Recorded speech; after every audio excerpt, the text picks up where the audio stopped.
Et bonjour à tous, donc Marc Legris, Global Sport Connection, de retour pour la rubrique Que deviennent les anciens GSC Players. Aujourd'hui, on est en direct de Saint-Raph, dans le sud de la France, avec César Bourgeois. Bonjour César. Salut Marc, ça va?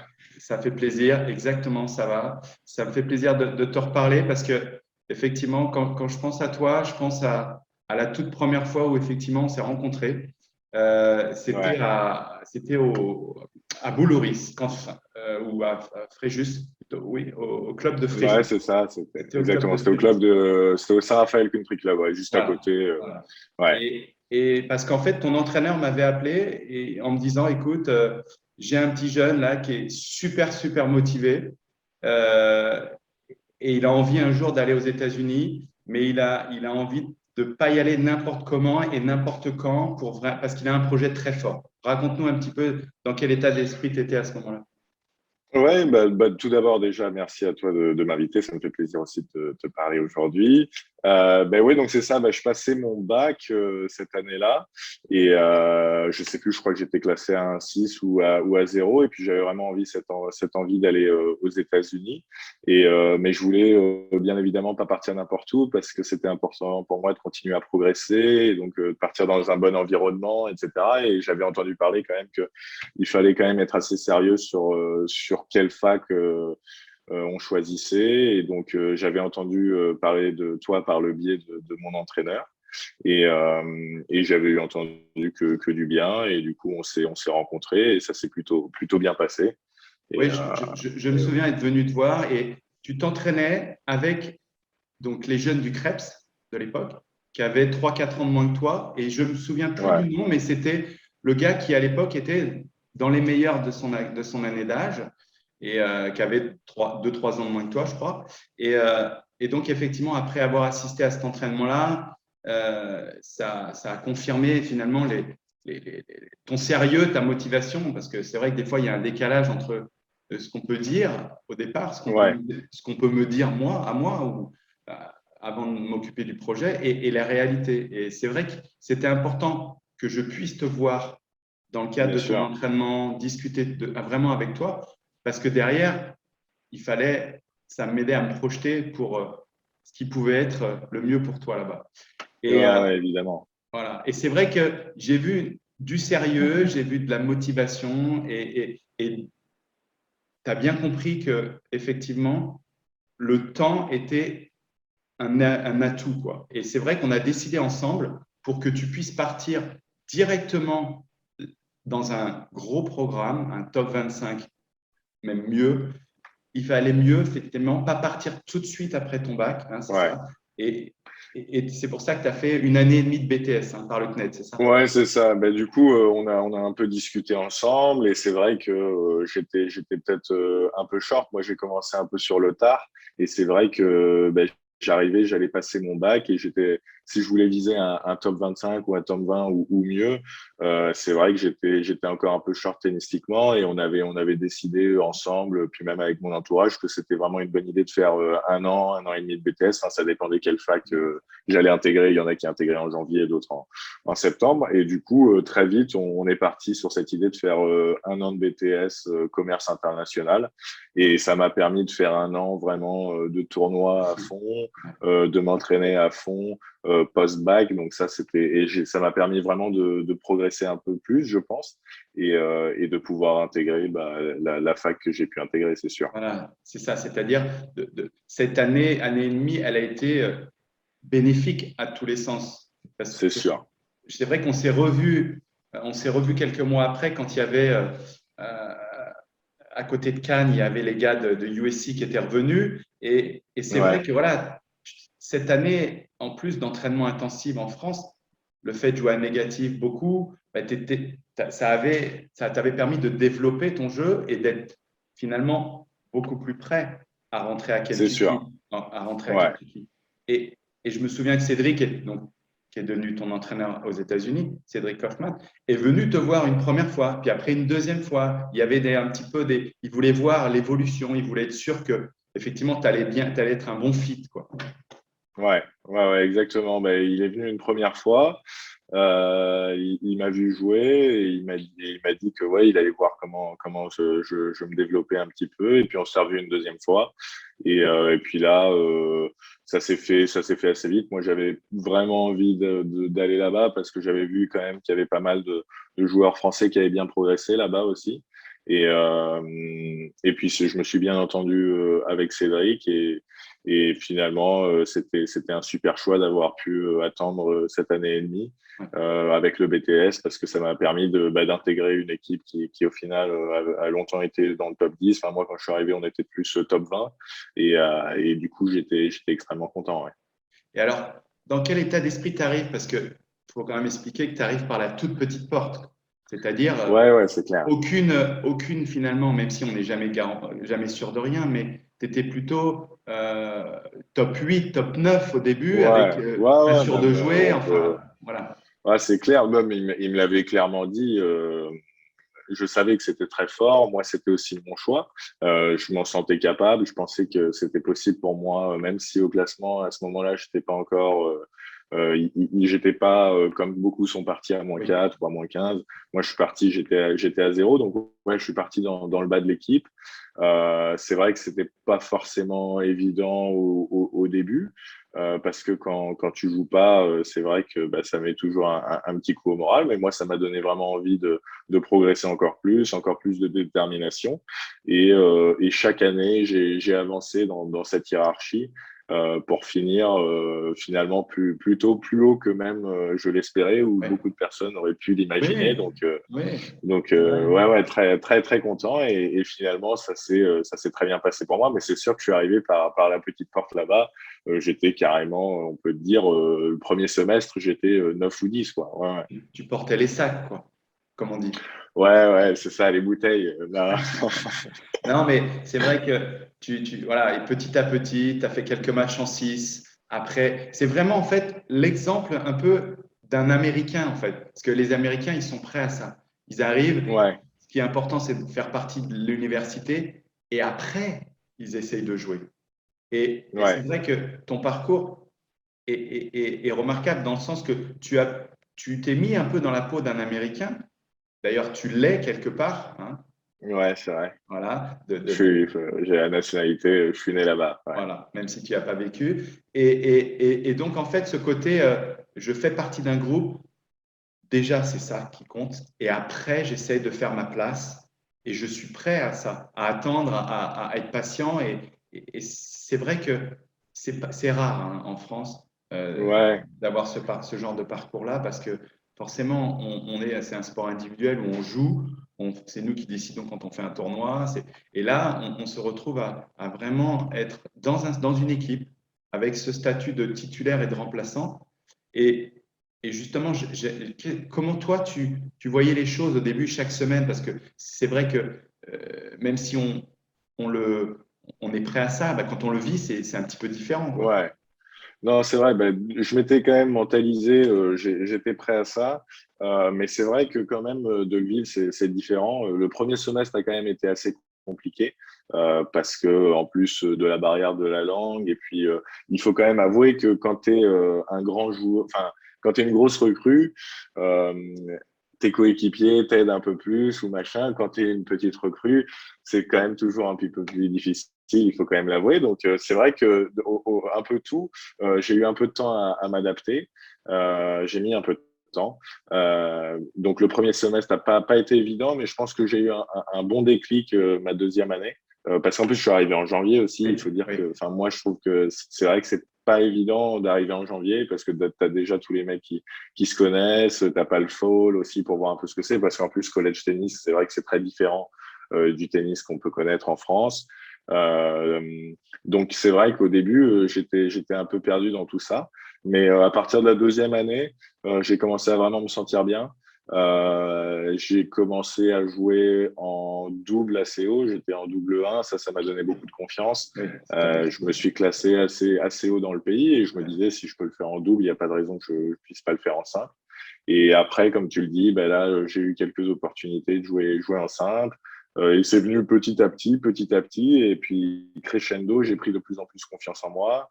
Les gens ont commencé à avoir un peu plus confiance en moi, à me respecter un peu plus. Et puis après, de fil en aiguille, c'est un peu l'effet boule de neige. Tu Ouais. continues à progresser. Donc voilà.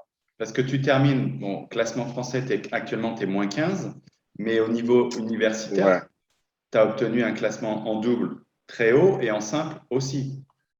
Ouais. Bah, du coup, j'ai fini mon meilleur classement en double. J'ai été sixième du pays. Donc, on a fini All American cette année. Donc, c'était plutôt sympa. Et en simple, ouais, je crois que je suis monté 70 ou quelque chose comme ça. Et en plus, en jouant assez bas dans le line-up. Donc, Ouais. c'était, tu vois, je jouais 3-4, je jouais pas un ou deux, où tu as un peu plus d'opportunités. Mais c'est vrai que c'était plus que j'osais imaginer un petit peu à un moment. Enfin, c'est sûr que si Freshmania on m'avait dit que j'allais faire ça, je sais pas si j'y aurais cru, mais bon, Ouais. voilà. Et au quotidien, c'est quoi? Tes journées là-bas, elles étaient comment? Parce que tu as fait de l'extra, tu as fait des. Ouais, tu sais. Ouais. Ben, donc, en fait, à la base, on a 2 heures de tennis par jour avec l'équipe et 1 heure de physique. Donc, c'est 3 heures. Et après, avant le Covid, donc mes 3 premières années, même mes 4, enfin, on avait beaucoup de cours en présentiel quand même, où il fallait quand même aller minimum 3 heures par jour en cours. Donc, et puis en plus, il faut bosser un peu à la maison. Mais moi, j'essayais tous les jours d'y retourner au moins une fois, soit jouer au tennis. En fait, ce qui est monstrueux, c'est que tu as des infrastructures de dingue, tu as toujours des mecs pour jouer, ce qui est un peu différent de la France. Donc, si tu es motivé, tu es quand même dans un environnement où si tu es vraiment motivé et que tu as envie de progresser, il n'y a pas grand-chose qui puisse t'en empêcher. C'est-à-dire qu'il y a des moyens, il y a des ressources. Et ça, c'est génial. Donc, pour les gens qui sont motivés, euh, c'est nos limites quoi, pour les progrès. Tu as quand même tellement de ressources que c'est agréable. Parce que les 2 dernières années, votre numéro un, c'est quand même un gars qui est ancien top 10 mondial junior, qui a Ouais. fini, qui a fini, qui a perdu en demi ou en finale du championnat individuel. Hein, c'est ça, aux Ouais, États-Unis. il a fait demi. Ouais. Gros, il est numéro un. Il avait fini numéro un. Il était numéro un toute l'année. Moi, je pense que c'est le meilleur joueur college. Il a fini, enfin, même s'il n'a pas gagné le dernier tournoi à Ouais. la NCAA, il finit 21 victoires et 2 défaites en un dans la SEC, ce qui est très fort. Et c'est sûr que ouais, j'ai eu la chance de côtoyer des super joueurs, lui en particulier.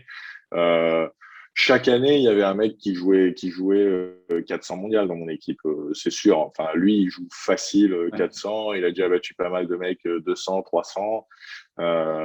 Ça joue. C'est sûr que c'est du haut niveau et ça tire vers le haut quand même.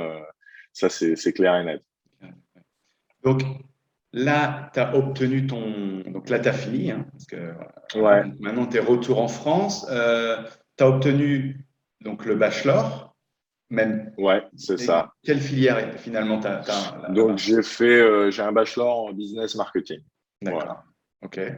Et donc, grand moment, ça aussi, même si Ouais. un petit peu, peut-être avec le Covid, ou c'était une vraie cérémonie. Comment vous avez fait ça avec la Alors non, mais du coup, moi, le Covid il est tombé sur ma senior year.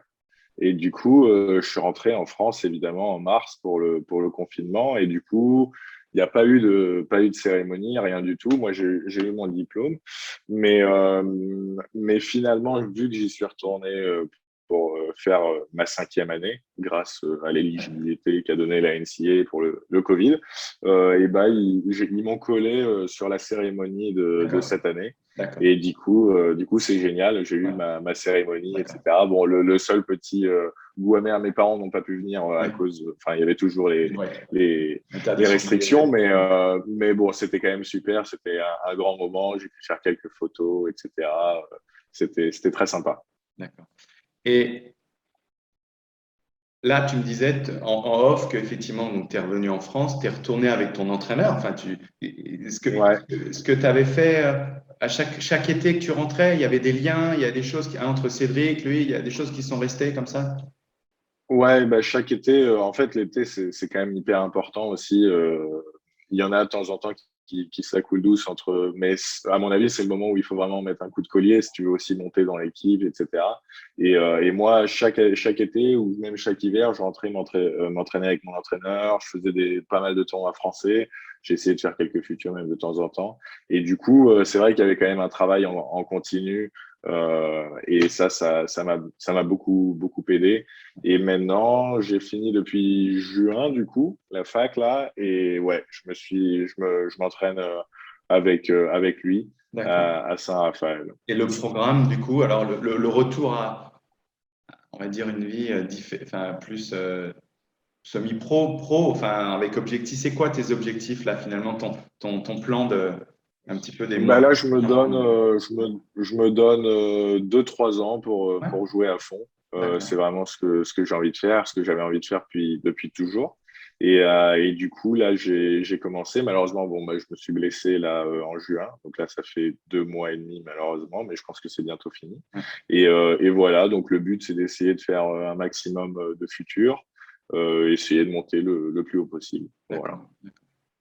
Et donc avec sans doute un entraîneur maintenant qui va te suivre, avec une structure plus individualisée finalement, de nouveau. Ouais, bien sûr, bien sûr. Bah, je vais essayer un maximum d'essayer de voyager un peu aussi avec mon entraîneur, ça serait pas mal. Bon, après, ça a certains frais, certains Ouais, coûts, mais voilà, on va essayer de faire entrer ça dans le budget parce que je pense que ça permet de progresser énormément. Donc voilà, ouais, c'est sûr que je vais essayer d'avoir une structure un petit peu plus individualisée ou un petit peu plus individuelle que j'avais lorsque ouais. j'étais aux États-Unis. Et tu gardes toujours contact avec les gars, les potes, les livres? Ouais, bien sûr, bah, même tous mes coéquipiers, même ceux d'avant, euh, j'ai créé vraiment des liens très forts avec beaucoup. Je pense que d'ailleurs la plupart de mes meilleurs amis sont des anciens coéquipiers. Voilà, j'ai gardé bon contact avec les coachs aussi.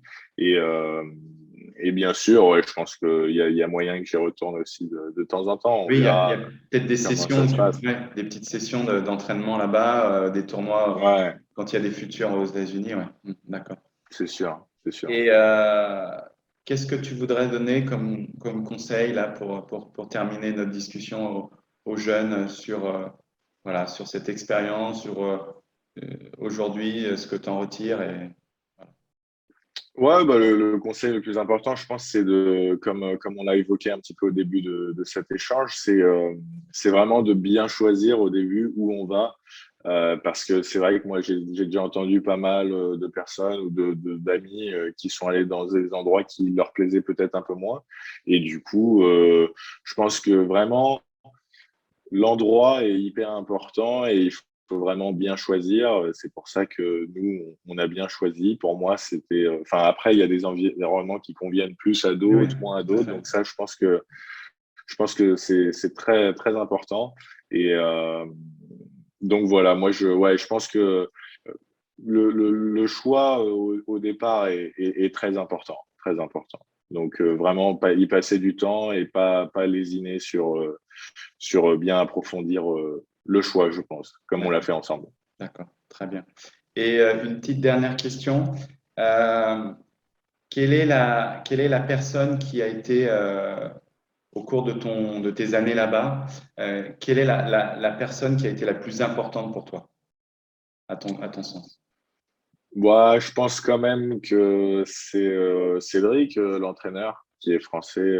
Voilà, je pense que c'est sûr que c'est quand même lui, c'est avec lui que j'avais le plus de liens dans le coaching staff quand même depuis le départ. Et donc, je pense que c'est la personne qui m'a sûrement le plus aidé là-bas, quand même. Et il y avait vraiment ce côté de partage de passion, de partage d'expérience aussi, lui, envers tous les jeunes qui, au-delà de vous entraîner, mais c'était important, je crois, ça. Ouais, bien sûr, c'est sûr. Bah, déjà, on avait quand même ce lien qui nous unissait dès le début, qu'on était quand même français tous les deux. Donc ça m'a bien aidé. Et puis on partage pas mal de valeurs en commun. Donc c'est sûr que euh, moi j'ai beaucoup aimé ça et ça m'a permis de rencontrer des gens formidables là-bas. Il y avait vraiment un super environnement. Euh, et du coup, au-delà du tennis, c'est sûr que en tant qu'homme, j'ai vachement mûri là-bas, pris en maturité, et c'est ça qui m'a beaucoup plu. Au-delà du tennis, c'est très bien, mais ce qui est aussi hyper important, c'est que j'en ressors euh, j'en ressors vraiment grandi. Ouais. Ouais, Voilà. d'accord. Bah, écoute, merci beaucoup César pour ton témoignage. On te souhaite le meilleur pour le retour à l'entraînement et après à la compète. Et puis, écoute, on espère avoir de tes nouvelles prochainement sur le circuit, quoi. D'accord. Ça marche. Bah, merci à toi, Marc. À bientôt. À bientôt.